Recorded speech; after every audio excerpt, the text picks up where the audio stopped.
প্রিয় ভাইরা, আজকে ৯ মুহররম, আগামীকাল ১০ মুহররম অর্থাৎ আশুরার দিন।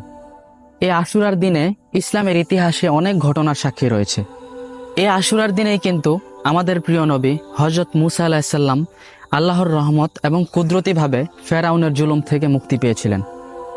শুধু তাই নয়, আমাদের প্রিয় নবী হযরত নূহ আলাইহিসসালামের কিস্তি জুদি পাহাড়ে অবতরণ করেছিলেন।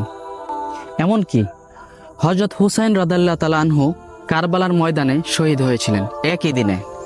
প্রিয় ভাইরা, আশুরার দিনে রোজা রাখা সুন্নত, কারণ রাসূল সাল্লাল্লাহু আলাইহি সাল্লাম বলেছেন, আমি যদি আগামী বছর ৯ এবং ১০ মুহররম জীবিত থাকি তাহলে রোজা রাখব। আশুরার দিনে রোজা রাখার মধ্যে অনেক ফায়দা রয়েছে। আরেকটি হাদিসে রাসূল সাল্লাল্লাহু আলাইহি সাল্লাম বলেন, আশুরার রোজা ১ বছর আগের গুনাহ মাফ করে দেয়। আলহামদুলিল্লাহ। সুতরাং প্রিয় ভাইরা, আসুন আমরা আজকের দিনে বেশি বেশি রোজা রাখি এবং বেশি বেশি